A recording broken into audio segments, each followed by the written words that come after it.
Fillimisht, si çdo ditë, do të shohim ecurinë e tregjeve, ku vjet re në një dobësim i mëtejshëm i dollarit amerikan në tregje ndërkombëtare përjedhoi edhe në tregun e brendshëm. Përballë euros, dollari ka prekur nivelin më të ulët në thuajse 3 vitet e fundit, sepse inflacioni në Shtetet e Bashkuara u rit me një hap më ngadalt krahasuar me pritshmëritë e tregjeve përgjatë muajit kaluar.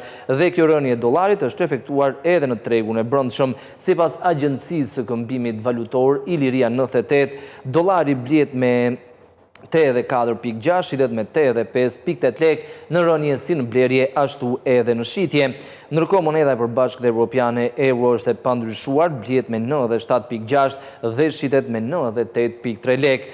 Ndërkohë franga zvicerane është e pandryshuar në blerje, kuotohet në 103.2 lek, ndërsa në shitje është rritur lek në nivelin e 104.3 lekve. Paundi britanik ka në lek në blerje, kuotohet në 114.4, ndërsa në shitje në nivelin e 116 lekve. Dollari kanadez është në rënje, si në blerje ashtu edhe në shitje, blihet me 61.8 dhe shitet me 63.3 lek. Dollari australian gjithashtu ka humbur pik në raport me lekun, blihet me 54.6 dhe shitet me 55.8 lek. Përsa i përket ecurisë monedave të tjera, jeni japonez është i pandryshuar në blerje, blihet me 0.57, ndërsa ka fituar 100 darkë në shitje dhe kuotohet në 0.61 lek. Lira turke blihet me 2.1 lek në rënje të lek, ndërsa është rritur lek në shitje në nivelin e 2.25 lekve. Dinari Maqedonas blihet me 1.53, shitet me 1.6 lek, i pandryshuar si në blerje ashtu edhe në shitje. Ndërkohë rubla ruse është në rënje të lehtë përballë monedhës sonë, blihet me 0.91 dhe shitet me 1.02 lek, dhe së fundmi juani kinez gjithashtu ka humbur pik në raport me lekun, në mëngjesin e sotëm blihet me 10.75 dhe shitet me 11.93 lek. Kjo ishte ecuria e tregut brendshëm valutor.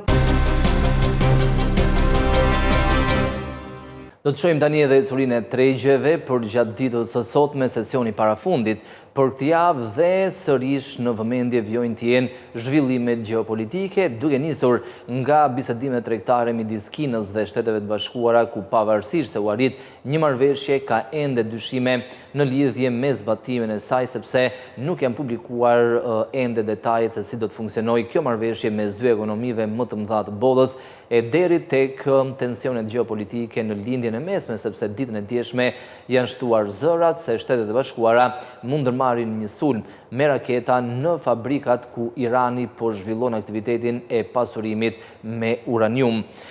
Fillimisht, përsa i përket ecurisë së tregut monetar, dollari është vlerësuar edhe më tej ditën e djeshme, por gjithashtu shfaqet i qëndrueshëm, madje ka thelluar më tej humbjet edhe në sesionin e sotëm. Në këtë mënyrë, moneda europiane është ngjitur në nivelin më të lartë në thuajse 3 vitet e fundit përballë dollarit, këmbehet me 1.15-11 dollar në rritje me 0.21%, pavarësisht se u arrit një marrëveshje tregtare mes dy ekonomive më të mëdha në botë, dollari nuk arriti të forcojë, sepse u publikua një tjetër raport mbi inflacionin po në Shtetet e Bashkuara, që tregoi se çmimet u rritën me një hap më ngadalt krahasuar me pritshmëritë e tregjeve, dhe janë shtuar shanset që Rezerva Federale të ulë normën bazë të interesit.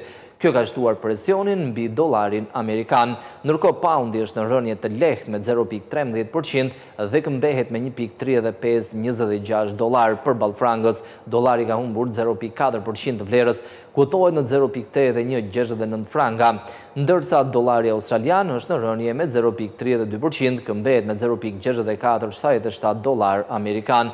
Dollari kanadez është i pandryshuar, këmbehet me 0.73 dollar amerikan, dhe përsa i përket dollarit dhe jenit, këmbimit mes tyre, moneda i gjelbërt ka humbur 0.31% të vlerës dhe kuotohet shumë pra nivelit të 144 jen mesatarisht. Në tregun e kriptomonedave, vjet re një tendencë në rënje edhe në sesionin e sotëm, me Bitcoin që ka zbritur pra nivelit të 107.000 dollarëve, ka humbur 1.24% të vlerës dhe kuotohet në 107.523.56 dollar. Investitorët tashmë presin firmosjen e marrëveshjes tregtare midis Kinës dhe Shteteve të Bashkuara të Amerikës, dhe firmosja do të bëhet nga dy presidentët e dy ekonomive më të mëdha të botës, Donald Trump dhe Xi Jinping. Ndërkohë Ethereum ka rënë me 2.56%, ndërsa në 3 sesionet e kaluara ka fituar ndjeshëm terren, kuotohet në $2.723.75. Edhe Ripple ka rënë me 2.56% të vlerës dhe kuotohet në $2.2358. Litecoin ka rënë me 2.88%, kuotohet në $89.45 dhe Bitcoin Cash është rritur me 0.6%, kuotohet në $429.43 për çdo njësi Bitcoin Cash të tregtuar. Për sa i përket esurisë së çmimeve të naftës, benchmarkët kryesor po qëndrojnë në rënje sot, por ditën e djeshme u rritën me mbi 4%, duke prekur njëkohësisht nivelin më të lartë që nga fillimi i prillit ditën e djeshme. Presidenti Amerikan Donald Trump deklaroi të mërkurën se personeli Amerikan është zhvendosur, është larguar nga lindja e mesme, sepse mund të jetë një vend shumë i rrezikshëm, duke shtuar njëkohësisht se Shtetet e Bashkuara nuk do ta lejojnë Iranin të ketë armë bërthamore. Këto deklarata të Donald Trump kanë shtuar më tej tensionet në lindjen e mesme, frikën për përshkallëzimin e tensioneve dhe nuk janë përjashtuar edhe sulmet me raketa në Iran, aty ku zhvillohet aktiviteti i pasurimit me uranium, i cili është i domosdoshëm për prodhimin e armëve bërthamore. Dje, nafta Brent dhe nafta bruto u rritën me mbi 4%, ndërsa sot kanë humbur rreth 1% të vlerës. Nafta Brent e Londrës tregtohet në $69 për fuqi në rënje me 1.1%. Nafta bruto amerikane ka humbur 1.04% të vlerës, tregtohet në $67.44 dhe nafta e përpunuar në bursën e Londrës është në rënje me 0.86% dhe kuotohet në $644.38 për ton. Ndërsa për sa i përket esurisë së çmimeve të metaleve të çmuara, tendenca për arin është në rritje pikërisht për shkak të këtyre tensioneve gjeopolitike në lindjen e mesme, por njëkohësisht edhe dobësimi i dollarit ka ofruar mbështetje për metalin e çmuar. Edhe raporti mbi inflacionin në SBA ka mbështetur metalet e çmuara në sesionin e kaluar, sepse janë shtuar shanset që rezerva federale të ulë normën bazë të interesit në takimin e muajit të ardhshëm. Rritja e tensioneve gjeopolitike ka shtuar përjedhoi edhe kërkesën e investitorëve për asete të sigurta ku bën pjesë edhe metali verdh. Aktualisht ari është rritur me 1.05% dhe kuotohet në $3.378.8 për oncë dhe në këtë mënyrë është afruar më shumë nivelit të $3.505, niveli më i lartë në histori i regjistruar më herët gjatë muajit kaluar. Argjendi është në rënje me 0.82%, kuotohet shumë pra nivelit të $36 në $35.97 për oncë, ndërsa platini realizon humbjet më të mëdha në përqindje me 1.12%, kuotohet në $1.245.5 për oncë. Ditën e djeshme platini ju afrua shumë nivelit teknik të $1.300. Ditën e djeshme çmimet e metaleve të çmuara u mbështetën nga deklarata e bërë nga presidenti Donald Trump, i cili tha se personeli amerikan në lindjen e mesme është larguar për shkak të çështjeve të sigurisë dhe rritjes së tensioneve me Iranin. Palët pra Shtetet e Bashkuara dhe Irani kanë zhvilluar disa raunde të negociatave, por nuk kanë arritur të gjejnë një marrëveshje për sa i përket programit bërthamor të Teheranit zyrtar. Ishte po presidenti amerikan Donald Trump, i cili në mandatin e parë si president anulloi marrëveshjen bërthamore midis Perëndimit dhe Iranit. Ndërkohë do të shohim njëkohësisht edhe ecurinë e tregut të aksioneve në sesionin e sotëm, ku shumica e bursave po qëndrojnë në territor negativ në pritje të zhvillimeve që kanë të bëjnë si me Iranin, ashtu edhe në lidhje me marrëveshje tregtare me Shtetet e Bashkuara dhe ekonomive të tjera anë mban botës. Në mënyrë të veçantë, investitorët presin progres apo lajme për sa i përket një marrëveshje të mundshme tregtare mes Shteteve të Bashkuara dhe Bashkimit Evropian. FTSE 100 i Londrës ka rënë lehtë me 0.04%, ndërsa humbjet më të mëdha i realizon DAX i Gjermanisë në rënje me 0.94% të vlerës.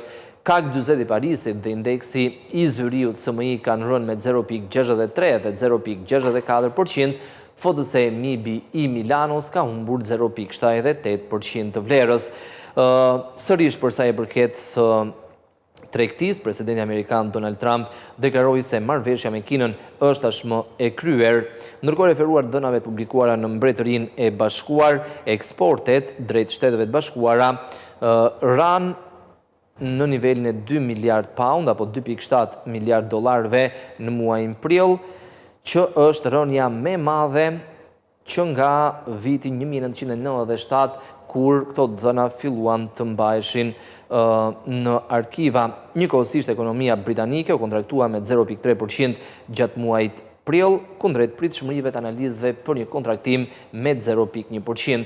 Ndërkohë, tre indekset kryesore në Wall Street në sesionin e kaluar janë mbyllur në rënje, Dow Jonesi pa ndryshuar, por Standard & Poor's 500 dhe Nasdaq kanë rënë me 0.5 dhe 0.27% të vlerës.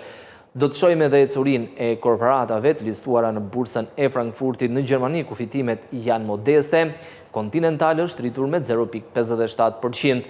Ion, Covestro, Deutsche Börse dhe Fresenius kanë fituar nga 0.29 deri në 0.56%. Dhe së fundmi, në performancën më dobët në bursën e Frankfurtit, Vonovia ka rënë me 2.01%, Hannover Rüegg, Adidas, Sartorius dhe Volkswagen janë rënje nga 1.64 deri në 1.96% të vlerës. Kjo ishte ecuria e tregjeve deri në këto momente.